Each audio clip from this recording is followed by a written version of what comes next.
best available player is also a position in need. But I would say last year, if you look at what we did with Abdul, we had Kayvon and we had Burns here, and we still took Abdul. So we were really strong at outside backer when we added Abdul to the roster. So similar, we're going through, we're going to stack the board, and the best player available is the direction we'll go. We've gotten a couple calls of teams sniffing around about potentially coming up, and again, we'll just have to wait and see who's there when we pick. I don't really foresee us moving back before next Thursday night. Okay, best available. That was some pretty good information there. Adam, what more can you tell us about the Giants draft plans?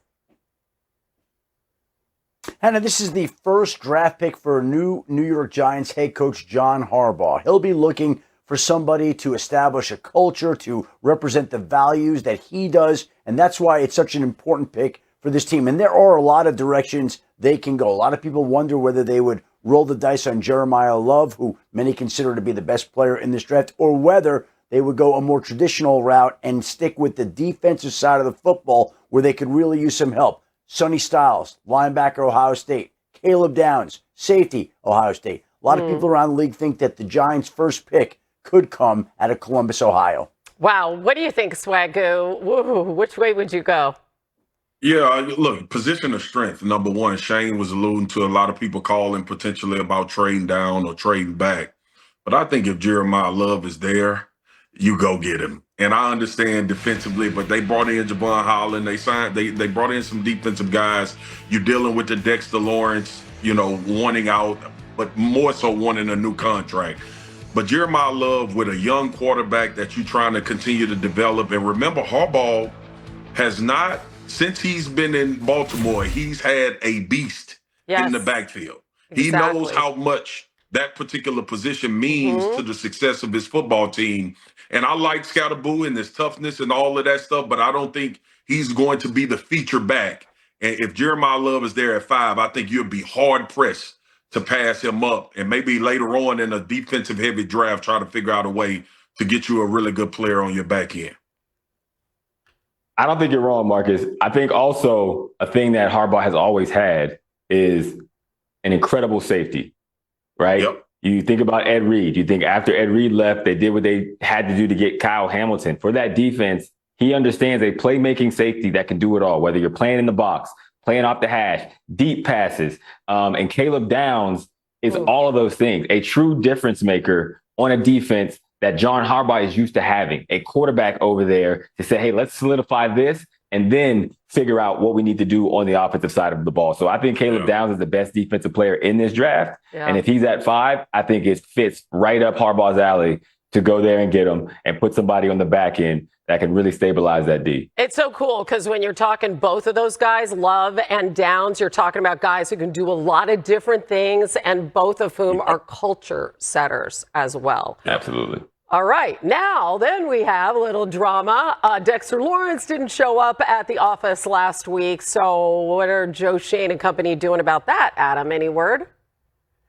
Yeah, Schefter, what they doing? Well, Hannah, they're trying to work out they're trying to see if they could work out a contract agreement with Dexter Lawrence. So far, no luck. And there are teams that are calling the Giants to figure out whether or not they'll be able to pry loose Dexter Lawrence. It sounds like the issue will have to come to a head at some point in the next week or so, certainly by the time of the draft. Either the Giants can figure out a way to extend him, or they move on from him if they can't and trade him. There are any number of teams who would be interested in trading for Lawrence. We'll see what winds up happening. So far, not a lot of progress in contract discussions. We'll see if the two sides can figure out a way to make it happen. All right, Schefter. Let's move on to a couple of folks talking in case you missed it. We want to show you Lions GM Brad Holmes, who spoke yesterday about Detroit's approach if they see a player they want on that draft board. Absolutely. Yeah, if it's the right guy, yeah. I mean, you guys know me. I feel like you guys get mad at me sometimes. I do that too much sometimes. But no, if we have that kind of conviction for a player, absolutely. We're gonna go and get him. I love it because he is drafted so well, Swagoo. They're sitting at 17. Yeah. Should they be all in on somebody in round 1? Yeah, I think Look, Taylor Decker being off this roster, protection. The pass rush has always come up, but I think more so with the offense that you run with Jared Goff, the running game that you want to have with Jahmyr Gibbs, and now David Montgomery being gone. You want protection. You want that ability to run the football and get back to some smash mouth. I think you go offensive line and then later on try to continue to solidify this defensive line with some depth. Yeah, Holmes has made all the right moves early in his drafts. All right, meanwhile, the Cowboys back in the headlines. You know, they don't like to stay out of them for very long. Stephen Jones was asked about whether he heard from anyone regarding a first-round pick swap for George Pickens. Can you confirm or deny if you guys have gotten any calls for first-round pick offers for George Pickens thus far? Yeah, you hate to get into things like that, but no, we've had no one call, with interest in George Pickens. Hawk, tomorrow's exactly 3 months from the deadline to make a deal. They need to get something done with him or try to trade him? I mean, I'd say they try to get something done with him, what he did for their offense.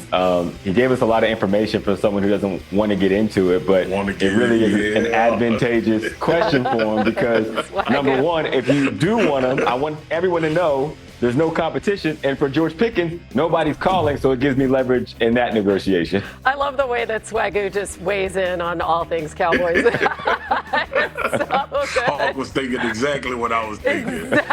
Exactly. Okay, Patriots VP of Player Personnel, Elliot Wolf, spoke yesterday. He didn't rule out the possibility of New England making a move for A.J. Brown. As far as players on other teams, again, going to keep the door open to anything that we think may improve our roster, whether that's with the player you mentioned or other players. Obviously, Brown was the player that was mentioned. What you hearing there, Schefter, from the Pats side? Hannah, how many times do I have to say it? A.J. Brown's an Eagle. A.J. Brown is an Eagle, okay? We've said it at the owners' meetings. We said it during free agency. We're going to say it again right now. A.J. Brown is an Eagle. Until he's not, A.J. Brown is an Eagle. Can we put this on ice until June, please, just for Schefter and his, mental health here? This is crazy. All right, but I do want to ask you, though, about Christian Gonzalez, right? Their star cornerback. What's going on there? What's the latest?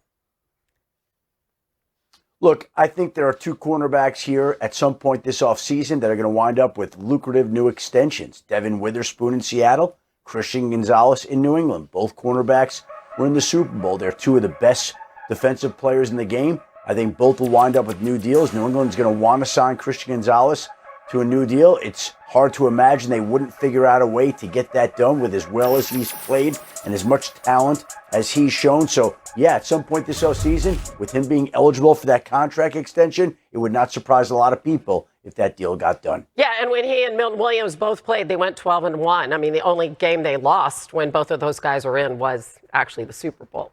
All right, coming up, we have seen Alabama tackle Caden Proctor lining up all